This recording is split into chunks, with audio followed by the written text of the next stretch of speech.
Okay, well, I'll say it again. My name is Frank Van Praag. I was invited here today to do a talk to the Spotfire Meetup and the Data Science Meetup here in Perth.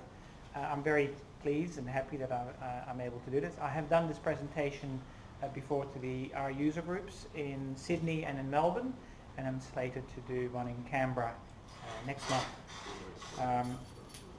So we've got a bit of a mix of people in the room here. I've had a chat with a number of you. But there are some that know Spotfire and some that know data. But the common area, I think, for everyone here is that everybody plays with data and is interested in data visualization. Because at the end of the day, you can find some really interesting stuff in data, but you need to communicate it to people.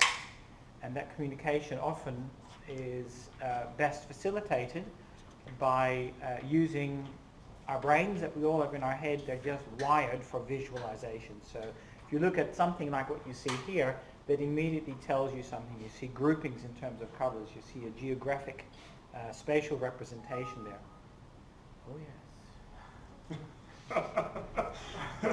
yes. Lord Microsoft threw something at me just then, but I'll ignore that.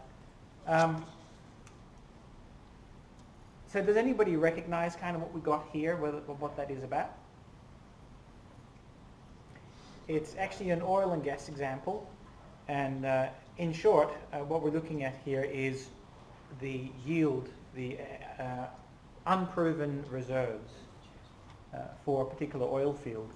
And statistics and data come together to tell the scientists, to tell our organizations that use data where to drill for the next oil or gas reserves, and what the expected, or rather the unproven reserves are in those particular areas. This is an analysis that came out of Texas. I've been using it for some time. Some of you may have actually seen it. We do use it in examples occasionally when we go walk around Perth or places. And the nice thing is that you can see here on the right hand side, the log normal, the Weibull, the gamma distribution. So you can have multiple models, highlight a particular region that you're interested in, and determine what the unproven reserves are in that area. But that's not why we're here. The reason why we're here is to see what you can do with data through visualization. And I've got some examples that I've constructed using R as the basis. Now I wanted to actually see a bit of a show of hands. Who here has actually programmed in R before? Wow, you're probably all more experts than I am. The company I work for acquired a company called Insightful, and Insightful produced a language called S+, quite some years ago. And S+ is, I don't know if I'd call it a precursor to R, but it is it's 95% the same as R. R was developed, I think, in New Zealand, and either based on the same language as S+, but S+, of course, was a commercial language, and R is an open source language. And then some years ago, the company Spotfire, which is part of TIBCO, the company I represent, we invested heavily in R. We said there are so many R analysts and R users out there that do their stuff with their R libraries. We want to embrace those people and allow them to create visualizations out of their data that they've analyzed through R. So that's where we come from. Analytics is only one area that I focus on. The company also focuses on two other areas, which I just want to introduce. Cloud. It's very important to be able to do your analytics and share that information with people on the cloud. So when you save a visualization, you put it up on the cloud. That way you can share it with other people. They can have a look at the same data that you've seen. You've got some insight into some data. You can share it and show it to other folk. And that brings you into social, the collaboration aspects. We would really like you. Yeah, they do. Keep the current color scheme and don't show me this message again. That'll do. So social collaboration, I mean, what point is there in having a big analysis? What point is in there in finding some insight in your data and having an aha moment if you're not able to get other people to look at it as well? So social is a very important aspect of the data analytics. Otherwise you just get a small group of guys or girls sitting in a room having some insight into data but not just really collaborating with each other. You need to be able to get that out there and get the rest of the organization to use it. And then there's of course automation. Once you've got some kind of repeated pattern that you've identified, as that pattern develops in real time. So for example, if you're watching production on a particular oil and gas field, if you're noticing that there's a gradual decline or there's something that you can predict out of the data, to be able to tap into that in real time and send out the alerts early that something may happen, that there may be a problem, is much more valuable than going back into the room and looking backwards to see over 3 months, 6 months, why things went wrong, so why you could still do something about it. And then there's also the integration of getting into other systems that you might have, because you don't always have easy access to the data. Sometimes you have to get into SAP or PeopleSoft and all that kind of thing I play with as well through this company. So that's a backgrounder to my company, and that's all I'm going to say about TIBCO. Let's have a look now at some data. So what I've prepared for you today is, many of you must be familiar with the website Kaggle.com. There's lots of competitions around there that they give some serious prize money away. And I came across a competition that did facial recognition. They gave you a data set, a training data set, and they said write a facial recognition algorithm against this training data set to see if you can group faces together and say this face is the same as that face and do that automatically. So I had a go at that, and I'm going to share with you how I did that through TIBCO's visualization technology called Spotfire.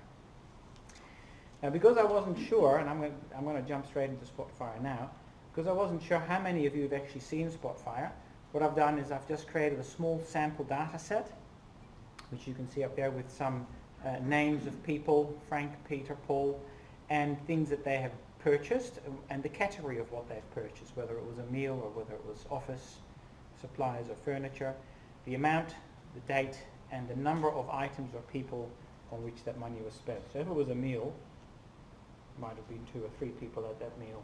Not in Perth. No, in Perth. Are the numbers too low? I just made up the numbers. Coffee. So to show you how easy it is to get started, I'll just copy that data and paste it into Spotfire. Spotfire looks at it and goes, that looks like a string, that looks like a real, well it's actually a currency, so I can change that on the fly, the amounts. Then there was a date and some kind of integer, the number of items. And that's pretty much all you need to do to bring that data in, and then you can create pie charts, line charts, scatter plots, heat maps, tree maps, etc., and lay them out in some way that makes sense. And it's fully interactive, so that like I've just created these visualizations real quick on that data. Of course, the data under the covers still looks exactly the same way. That's just a table representation of that data. It still looks exactly the same, but we've brought it into memory now. And once it's in memory, I can create these visualizations to give me much more of a feel of who's spending the most amount of money. Well, that would appear to be me. And I can take, for example, the every column that we've got in our data is represented on the right-hand side. And you can see if I don't want to see Frank, I can just filter Frank out, and I notice that Edward is the next biggest spender up here. I can also do things like take the color coding, and I don't want to see who's the biggest spender. I want to see what the category is that's the biggest spender. So you can change things like that very, very quickly and easily. There's also drill down capability, so you can highlight, say, an area that you're interested in, right click, and say create details, so that we get to see perhaps a table view of what we've marked out there. Now when we highlight something, it's interactive, and you can see just what constitutes those pies out of the pie chart. Make sense? Okay, so that's what you do in Spotfire typically. What's limiting though is often you want to reach out to things like R or MATLAB or other languages. And so what we added is this function called register a data function. And when you register a data function, you select whether or not, you select what type of data function you want to write, and then you go ahead and write it.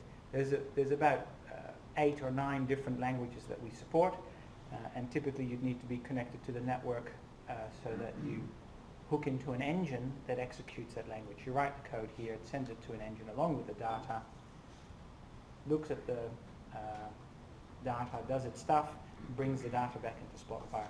So to give you an illustration of what it's like to write some R script in Spotfire, what I'll do is I'll just do an R normal distribution. R normal, give me 100 numbers. In fact, what I'm just going to quickly do is I want to jump into R on a just on the command line, because when you install, when any user is using Spotfire, under the covers they're actually using the R engine that TIBCO released, called the TIBCO Enterprise Runtime for R, called TER, and that is a commercially supported R engine, very, very similar to the open source R engine, but it's a lot faster, and we support it. Most of the libraries that you might like to use, if they're not visualization libraries like ggplot and the like, most of the libraries that do analytics like neural nets or whatever the libraries that you're familiar with, most of them are supported, so you can just import them into our R engine. Or if you don't want to use the TIBCO Enterprise engine for R, you can just continue using the open source R. Either way, it works nicely in here. But if I say R norm, just give me 10 numbers, it just gives me a normal, it gives me 10 numbers with a normal distribution. If we do that within Spotfire and we say R norm like this, I would want to put that into a data table, like this. And then I'd need to tell Spotfire that that data table I actually want to go and pick up as an output table. That is going to produce a table or a column for me that I want to be able to analyze with. So I then I need to tell them it's a column, or in this case I'm just going to make it a table with one column called data table. That's all you need to do. I could write quite a bit of R code here and feed data into it and pull data out of it, but if I go ahead and run that, I would need to tell it what the output data is going to be.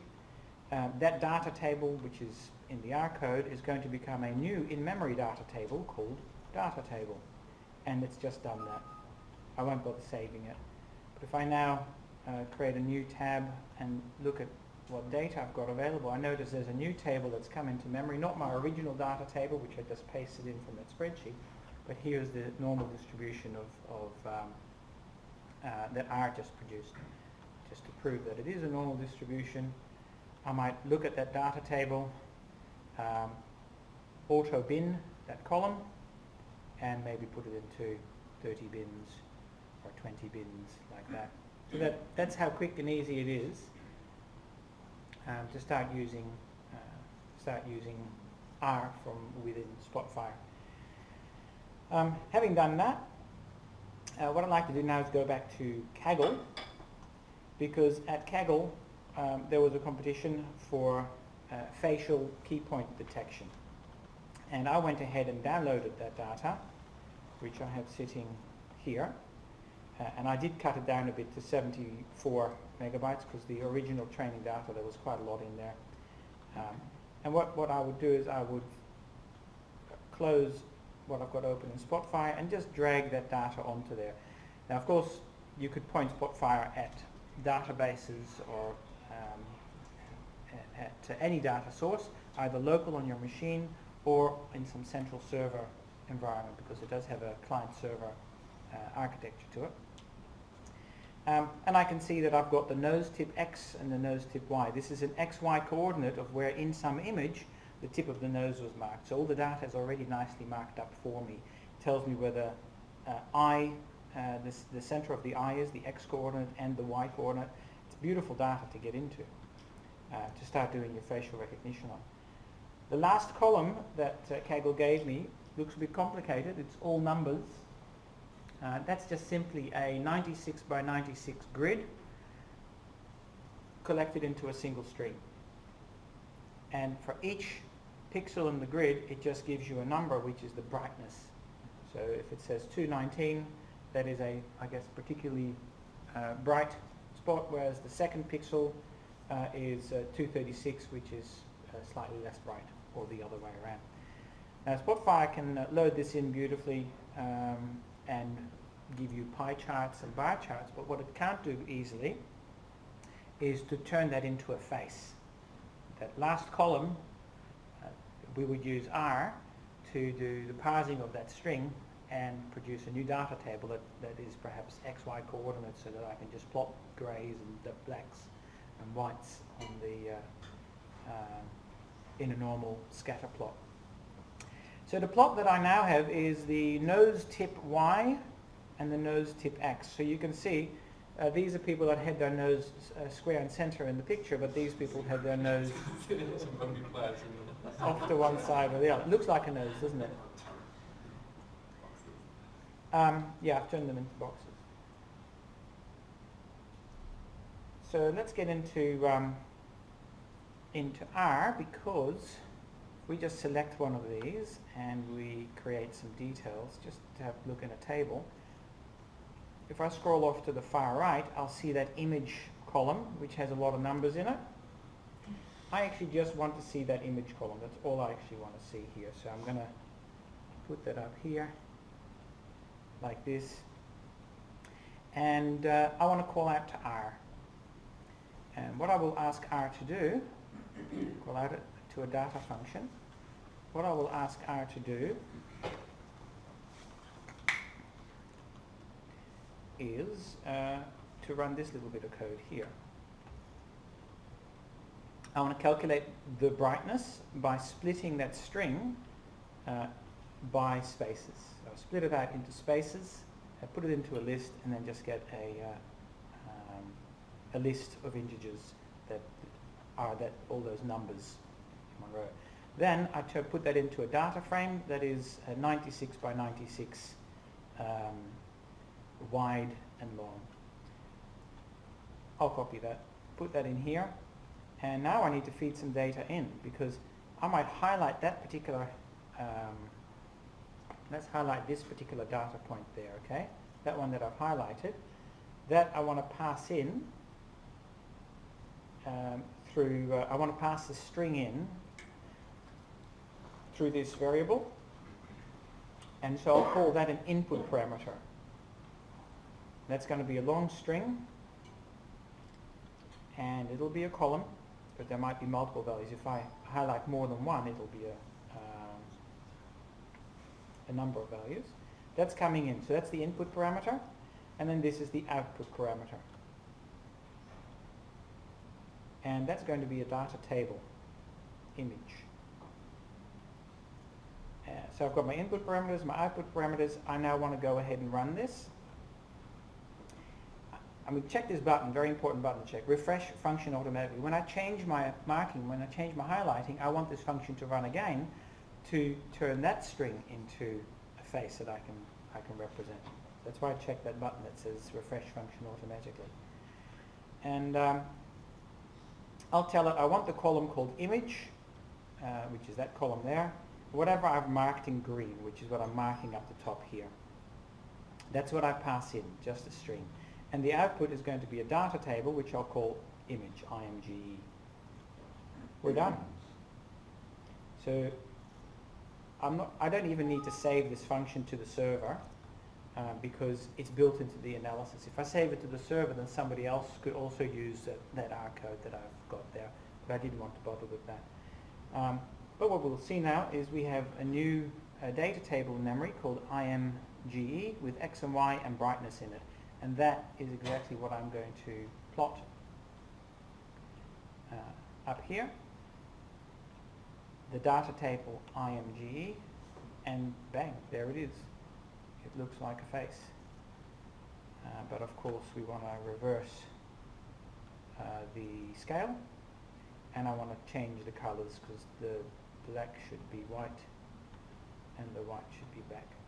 There it is, quite recognizable. Let's do the litmus test to see if we can highlight somebody whose nose is off to the right or bottom. No, that's the top. So I'm going to reverse that scale too. So now that when I click these ones, the nose should be quite high. These ones, the nose is quite low. Looking good.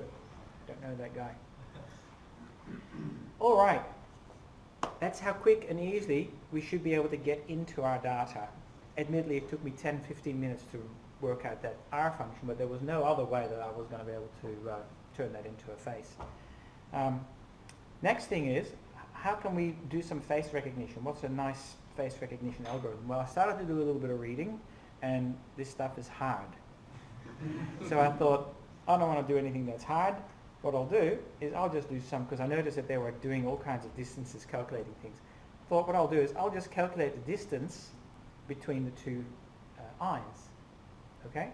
And I can also calculate the distance between the top of the lip and the tip of the nose, as well as the distance from the right corner of the eye to the right corner of the mouth, and the same on the left. And then what we'll do is we'll normalize by the eye distance. I think we're going to sum up. What I did is I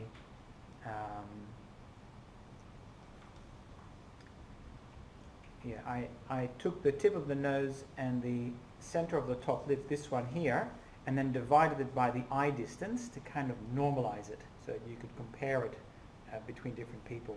And I was hoping I could do the same with these distances here. I just went ahead and added them together. So add that D1 to D2 and then normalize that by eye distance too. So use eye distance as the normalizer. How do we do this? Well, first of all, I need to create an eye distance column in my data. Here's my data. I'm just going to go get the properties of that to see which columns I'm displaying. I'm only displaying the image one, but as I add new columns, I want to display it along here. So I'm going to go and insert now a calculated column. Which is going to be the eye distance, and I will use that formula that I showed you before, where I take the left center X and the right eye center X, so the left eye center X and the right eye center X, assuming that the eyes are lined up, of course. I could make this a little bit more complicated in case they're at an angle to the camera, and just take the absolute value so that no matter what, I'm going to get a positive value. That I will call eye distance. And you can see it's added eye distance in here. If I highlight a few of them, you see eye distance has been calculated for all of them. Some of them have eyes very close together, like that one. Yeah, and some of them the eye distance is a little further apart, like that one there.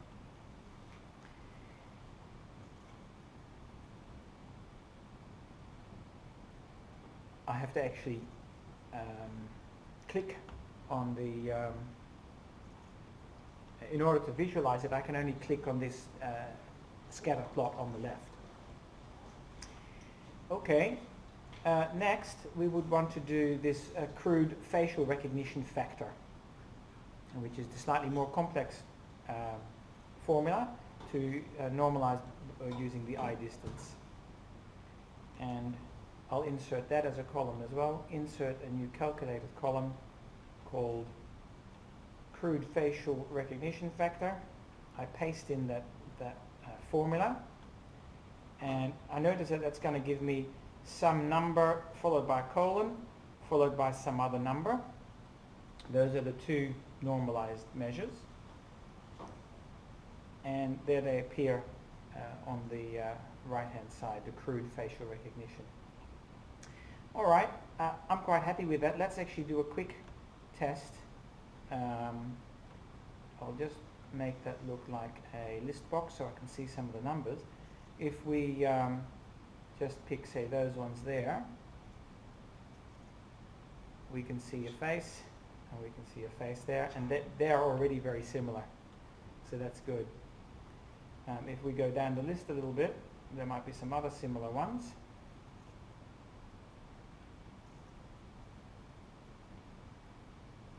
And they're considered similar, but obviously they're not matches. So those earlier ones were kind of good.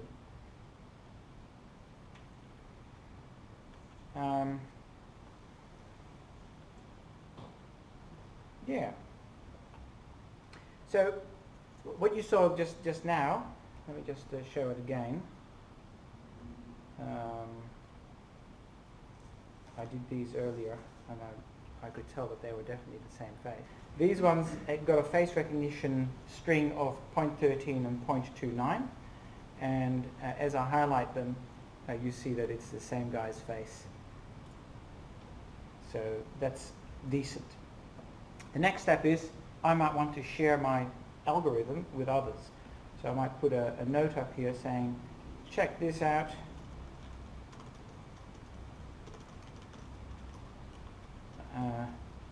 Looks like, you know, whatever. I won't put too much there. But I can put some notes in here to say, you know, what I'm trying to get people to do, like perhaps to select other values and get that face recognition string, get them to select the face recognition strings that look similar. But I want to share this out now onto the web, and that's easily done by saying save as a library item. And now I'm looking at a server, a Spotfire server, where I can store all this data and share it with others. And so I might say face recognition Perth. As I save that, I want to embed all my data, because remember I just copied and pasted in from local spreadsheets. I want to package that all up, the whole visualization, save it to a server, which will take a little while because it's 30 gigs or thereabouts. But once it's up on the server, the great thing is anyone can point their browser at it without having to install any special software and use the algorithm that I've created, the not so great algorithm that I've created. You're probably thinking, do we have a R engine out there on the server? The answer is yes. So we had one locally installed on my machine while I was doing the analysis, but when I save it to the server, this has to run independently on the server, and of course you have to have the R code running in an R engine out there as well. Alright, well I've just put it up there. The server is secure, so I have to log in. I'm in a browser now.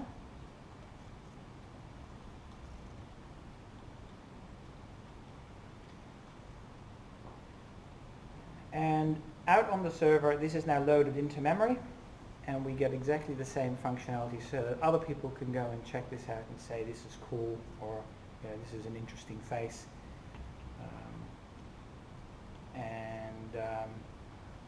So that's part of the collaboration that I think is important. Now, the person that's out there on the web browsing this thing, they themselves might want to share and collaborate this with other people. So they might have a Facebook or some other platform that they like to get this out on. And remember that we're running this inside a browser, right? We're not running this as a desktop application, running it inside the browser. So there is a functionality there where we can share the visualization. We can embed the code. You know, we can get some HTML that embeds exactly what you see there, the way that I've clicked on that particular face and maybe filtered down and done some customization.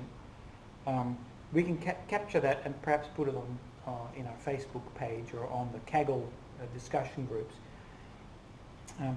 What I'd like to show you is how we do that using the TIBCO collaboration space. So some of you may have heard of TIB Community. Can I see a quick show of hands? TIB Community, anyone?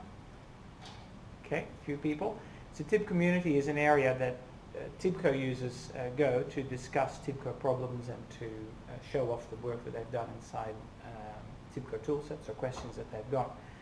So I'm going to go ahead and share this whole page via Tibber on TIB Community, and put in my password. It logs in for me, takes pretty much a screenshot of this, and then says, okay, where would you like to save that? And well, that might go to, well, there should be a subject there called Spotfire Statistical Programmers. I'll put it there. Looking at face recognition in Perth. and I'll include a link to my analysis. So although my analysis prompts for a user ID and password, I could take that off so that anyone can click through and have a look at that. All right, let's go ahead and from our browser, publish that now out. So we're getting 2 levels of indirection.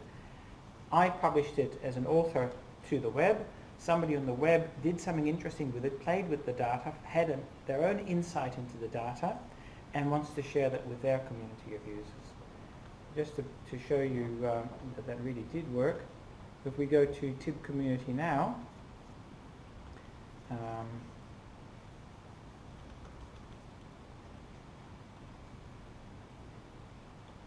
there's TIB Community. If I go to my wall, this is what it would look like when I'm sharing that with other folk now on a social collaboration space.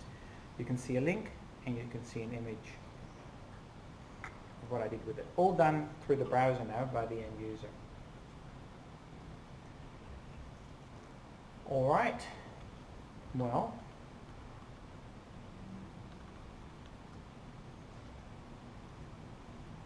so there were the data files. I put them into I took a string, turned it into a face, and then created a face recognition string so I could group those together and allow people to do further analysis on that string to cluster them together into similar faces. Okay. So how can you take advantage of this stuff? There is first of all, you can continue coding in R as usual, but if you want to use the kind of Spotfire things that I've shown you today, you can go to the TIBCO Spotfire website and you can sign up and get a 30-day trial, and it's very, very straightforward to learn to do things like what I did. You can also request, if you're doing something that is good for the public, like that has a good cause. If you're doing something for a good cause, we will happily spin up a cloud instance for a year to see if that cause really is, if you're really helping that cause, and there was no charge for that. If you're doing it for commercial purposes, then of course after 30 days your trial runs out, and you can continue using it on a month-by-month basis, or you can install the software at your organization. I'm just going to zoom out over these things, because these are the kinds of things that we've covered off today. We've shown you that you can get it at any kind of data that you're interested in, whether it comes from Kaggle or from databases or from big data, from SAS, from whatever technologies that you're using, and get people to self-service so that when you publish it on the web, people can continue to filter down and to apply their own domain expertise to find those unexpected insights into the data. So you don't have to go out there and show them how to do it, you can guide them through it through your analysis. And ultimately, the objective is to give the end users insight into their own data so they can make they can find stuff that is interesting and of interest to them, but hopefully saves them time, effort, or money. That's pretty much what I prepared for you today. If anyone has questions, now is a good time. So perhaps if we take just 2 or 3 or 4 questions, and then we'll open it up to have more just talking to each other. Anyone got a question for what I've shown today? Yeah. What was your score on Kaggle for your algorithm? I didn't submit it. I didn't actually get to finish it because I needed to cluster them together so that I could say these are all similar faces. But it was a couple of hours worth of effort for me to pull all that together. Somebody saw me do that and said, hey, can you present that to the R user group? And I said, yeah, sure, why not? There actually is a clustering feature, isn't there? A clustering feature both in R, there are many clustering libraries, but also in Spotfire itself. So I didn't show you many of these things, but there is a, thank you for pointing it out, there is a hierarchical clustering function there where you can get Spotfire to mark out those clusters in your data. Yeah. I guess two-part questions.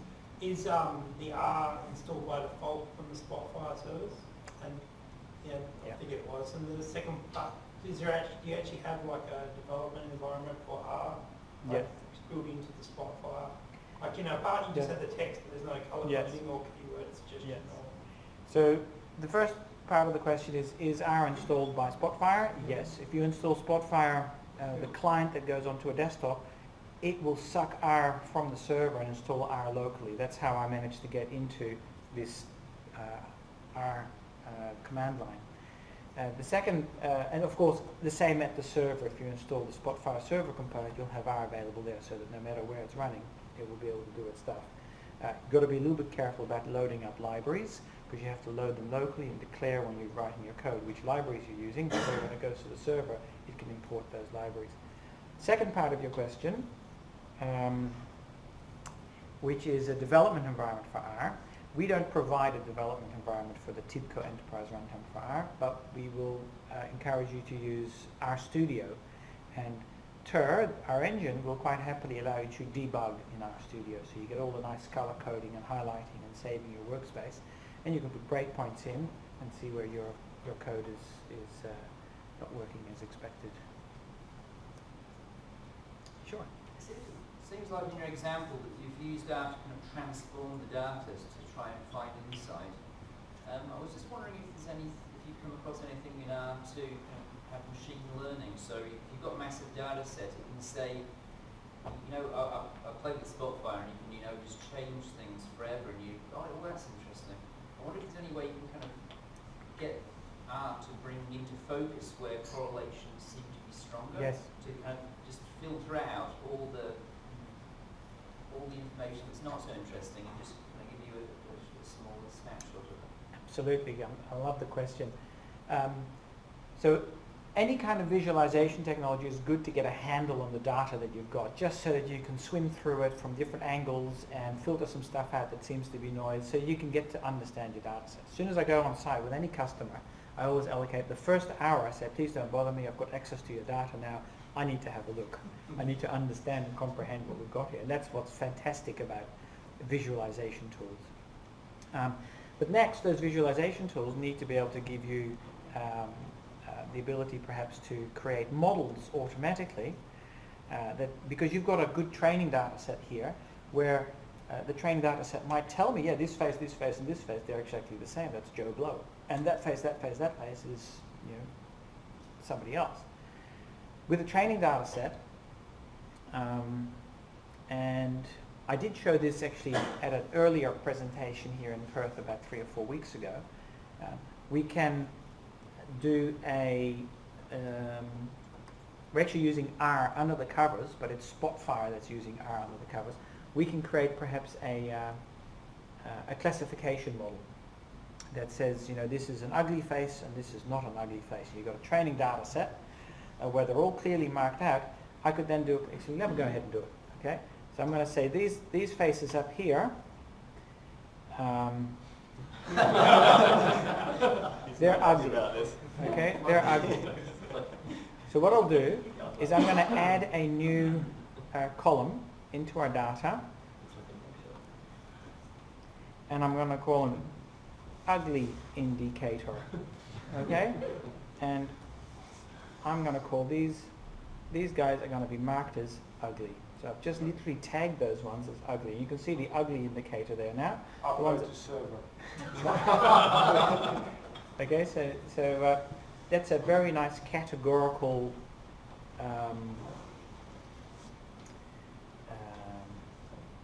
categorical, what's the word I'm looking for? Classification. Classification, thank you. All right, and let's go ahead and also color this thing so that we can know exactly which ones are ugly and which ones are not. Now there's a very clear correlation there. If the nose tip happens to be quite high, they're likely to be ugly. All right? So what I'm going to do is I'm going to go ahead and create a classification model where I use a logistic regression. So this is the ugly model. I'm going to use a logistic regression on my training data to predict the ugly indicator, whether they're going to be ugly or not. I'm going to use, let's actually not use the nose tip, all right? I'm not going to use the nose tip. We're going to try and predict it based on where the eyes are and where the corners of the eyes are, etc. So we're going to use all of those. quite a few indicators that we're using to determine ugliness. Now I could do all kinds of options around this, to have a weights column and to adjust the model, etc. But I'm quite happy just with that. And this now generates some R code. It's actually running it now. I already got some error, but we'll wait and see what happens. Running it. I'll just explain what should happen and what might come up shortly. There it is. If you make it really complex, sometimes the R libraries that you're using will actually break. They'll say, no, you can't do this. There's not enough values, or there's too many, not a number, in some columns. But this has given me a. There's my ROC curve. For those of you that know what ROC curves are, that ROC curve looks okay. It's not great. It looks okay, but it is going to. If it was absolutely straight or diagonal, then it wouldn't be so good. But I reckon this is pretty good. A pretty good model. I can go ahead and export that model and give it to somebody else and say, here's the model that's going to predict ugliness or not. Now, what I'm going to do now is a very naughty thing. I'm going to evaluate my model on the original training data, okay? Because I haven't got any other data to do this on at the moment, so excuse me for doing that. By evaluating the model, I will point at the training data. I've got all the columns beautifully lined up, so they're all input into my model, and we're going to get a very, very good score, I'm sure of it. We've got 78% accuracy here. 78% accuracy for a model to actually predict whether or not somebody is ugly or not. And this is the confusion matrix. I'm sure you've all seen the confusion matrix, but this is the predicted across the top. If we predicted they were going to be ugly, and then actually they would have been ugly 811 times. Where there were 280 that we predicted would be ugly that were actually not ugly. So that's a very long practical answer to your question. Yes, you can pull a lot of insight out. There's also some automation of that process within Spotfire. It's totally automated, because if I go ahead and save this to the web, anybody else could say, yeah, that's all very good and well, but I don't want anybody whose mouth is there, and I don't want anybody whose X corners are Y. So we're reducing down the data set. They can reapply the model. They can reapply the model completely and get their own,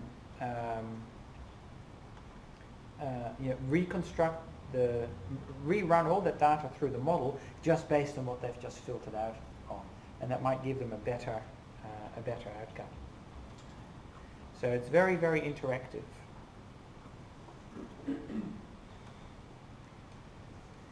All right, let's take one more question. Yep. So I was trying to win this Kaggle competition. I want to run a deep learning algorithm, because that seems to be what wins everything these days, particularly in image recognition.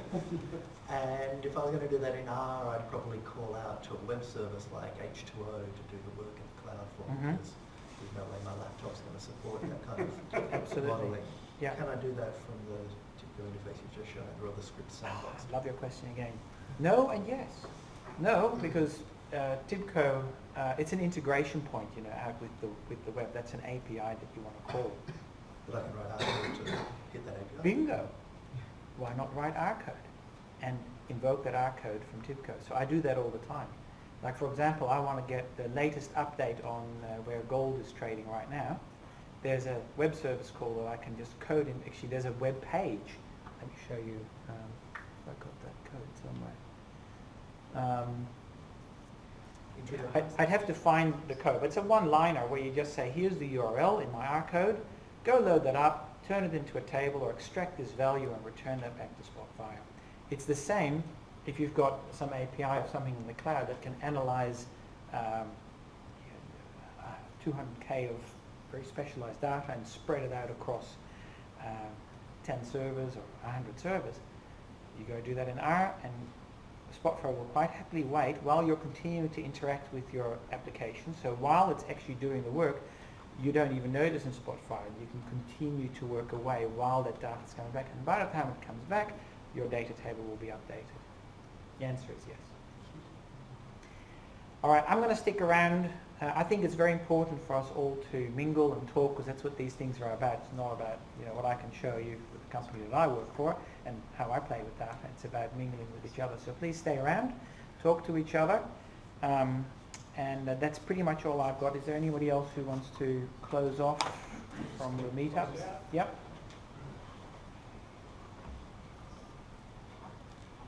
All right, so half of you are here for the Data Science Meetup, and the other half, the smaller half, are here for the Spotfire Meetup. But thanks to Tommy and the guys for putting this together today. Thanks to Pete for bringing Frank over.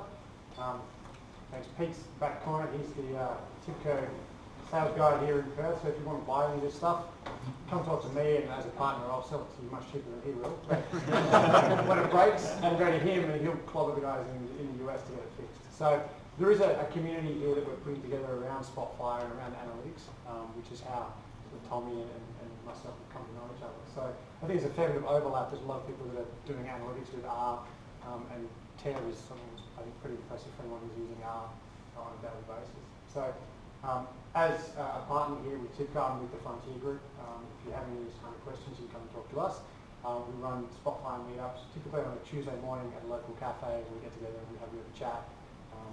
If we're doing more formal things like this, I think there's probably going to be a bit of a mix in the future of both the groups, probably a fair bit of overlap. It's harder to drink wine at 11 o'clock in the morning, justifiably. So, cool. Thanks, Frank, for coming over. Thank you.